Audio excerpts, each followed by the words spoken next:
Hello friends, आज हम पढ़ेंगे फिज़िक्स की पाठ्य योजना 1। इसमें हमें जो फॉर्मेट होता है इसके अंदर हम लिखते हैं पहले छात्र, अध्यापिका, कक्षा, विषय, उपविषय, दिन, दिनांक, अवधि और विद्यालय। फिर प्रकरण का नाम आता है घर्षण।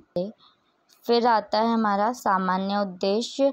उसमें हम बताएंगे बच्चे विज्ञान विषय के प्रति रुचि जागृत कर सके, वैज्ञानिक दृष्टिकोण उत्पन्न करना। ऐसे सिंपल से सिर्फ जो सामान्य उद्देश्य में हम लोग क्या करते हैं, सिर्फ सब्जेक्ट से रिलेटेड जो सब्जेक्ट है उससे रिलेटेड चीज़ आती है। फिर विशिष्ट उद्देश्य हमारे प्रकरण पे बेस्ड होता है कि छात्र घर्षण के बारे में जान सकेंगे, घर्षण के बारे में व्याख्या कर सकेंगे, घर्षण के प्रकारों को समझ सकेंगे।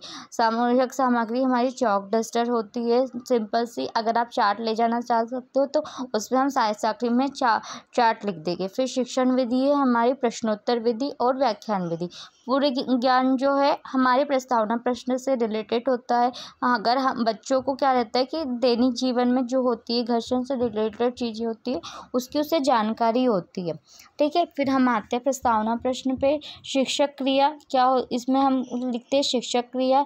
आप सब बच्चों से पहला क्वेश्चन पूछेंगे कि आप साइकिल चलाते हैं क्या? बच्चे बोलेंगे हाँ हम चलाते हैं। जब हम साइकिल को चलाते हैं तो उसे रोकते हैं तो क्या होता करना पड़ता है, ब्रेक लगाते हैं। फिर ब्रेक लगाने के बाद साइकिल में क्या होता है, साइकिल रुक जाती है और उसकी गति कम हो जाती है। फिर ब्रेक लगाने पे जो साइकिल को रोकते हैं तो ब्रेक साइकिल के पहिए पर क्या कर रहा है, आपस में दोनों रगड़ाते हैं। इस रगड़न को क्या कहते हैं, बच्चे बताएंगे घर्षण कहते हैं। फिर हम बच्चों से एक और क्वेश्चन पूछेंगे कि घर्षण क्या होता है, तो ये उनके लिए समस्यात्मक प्रश्न होगा कि घर्षण क्या होता है, उसकी जानकारी उन्हें नहीं पता है। तो फिर हमारा उद्देश्य कथन रिलीज होता है कि बच्चों आज हम घर्षण के बारे में अध्ययन करेंगे, ठीक है। फिर यहाँ पे आता है प्रस्तुतिकरण। प्रस्तुतिकरण में होता है शिक्षक बिंदु। शिक्षण बिंदु में हम बच्चों को क्या पढ़ा रहे हैं, फिर शिक्षक क्रिया, बच्चे उस शिक्षण बिंदु के बारे में क्या क्या डिस्क्रिप्शन दे रहे हैं। फिर छात्र क्रिया आती है और फिर शामपट कार्य आता है, ठीक है। छात्र क्रिया में बच्चे क्या करते हैं, ध्यान से सुनेंगे, बोर्ड की तरफ देखेंगे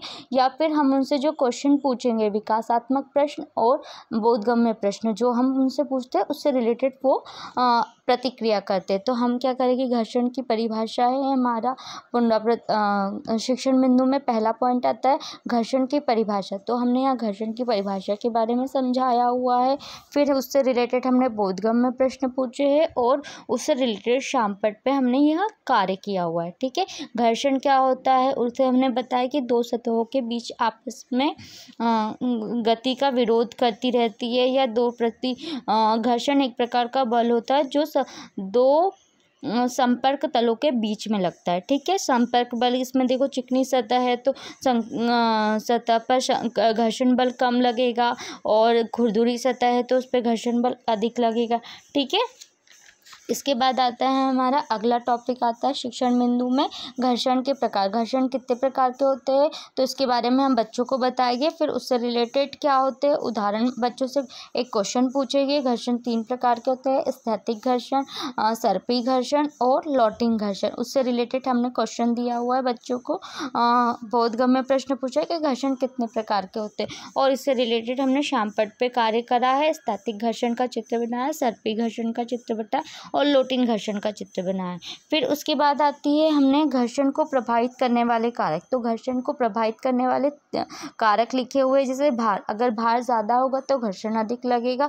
गति अगर वस्तु की गति तेज है तो ज़्यादा घर्षण लगेगा और कम है तो कम घर्षण बल लगेगा। आकार, अगर वस्तु बहुत ज़्यादा बड़ी है तो उस पर ज़्यादा घर्षण बल लगेगा। अगर वस्तु छोटी है तो उसमें क्या होगा, जैसे वस्तु का आकार स्क्वायर शेप में है तो घर्षण अधिक लगेगा। अगर गोलाकार है तो वस्तु पे घर्षण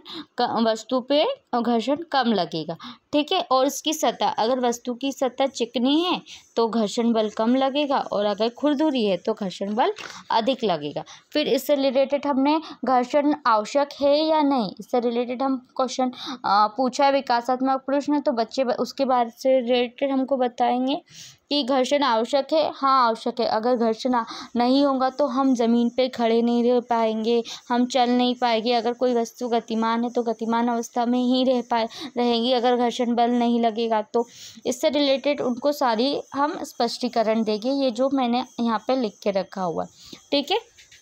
और मैंने यहाँ पे शामपट पे हेडिंग डाल के रखी है, घर्षण आवश्यक है या नहीं, ठीक है। फिर इससे रिलेटेड हम बच्चों से पुनरावृत्ति प्रश्न पूछेंगे। घर्षण किसे कहते हैं, घर्षण को प्रभावित करने वाले कारक कौन कौन से होते हैं, घर्षण के प्रकार कौन कौन से होते हैं। कक्षा में हमने बच्चों को क्या क्या करवाया, हमने बच्चों से कक्षा कार्य में घर्षण की परिभाषा लिखवाई है बच्चों से। फिर सर्पी घर्षण की परिभाषा उदाहरण सहित समझाई है, लोटिन घर्षण की परिभाषा उदाहरण सहित बताई है, और घर्षण आवश्यक है या नहीं उसके बारे में हमने बच्चों को अच्छे से डिटेल में लिखाया भी है, पढ़ाया भी। तो ये कक्षा कार्य में है। गृह कार्य में हम बच्चों को दे सकते हैं कि दैनिक जीवन में हम घर्षण कहाँ कहाँ देखते हैं, उसका वर्णन करके बताइए। बच्चों का ये क्वेश्चन है, वो अगर उन्हें ये समझ में आया होगा पाठ तो वो हमको लिख के लाएंगे घर से। और घर्षण के प्रकार में अंतर ढूंढ के लाएंगे, जो हमने उनको घर्षण के प्रकार बताए। और इससे रिलेटेड हमारा ये क्या है, शामपट कार्य। शामपट कार्य में हम लोग ब्लैक बोर्ड जो है 7 लंबाई उसकी 7 इंच रहती है और उसकी चौड़ाई कितनी रहती है, 5 इंच की। ये एक आदर्श शामपट है और ये आप लोगों को काय में लगाना रहता है, आप जो लेसन प्लान की कॉपी बनाते हैं उसके अंदर लगाना रहता है, ठीक है। तो आई होप शायद से आपको ये लेसन प्लान समझ में भी आया होगा, अच्छा लगा होगा। तो आप मेरे चैनल को सब्सक्राइब करिएगा, लाइक करिएगा, ठीक है।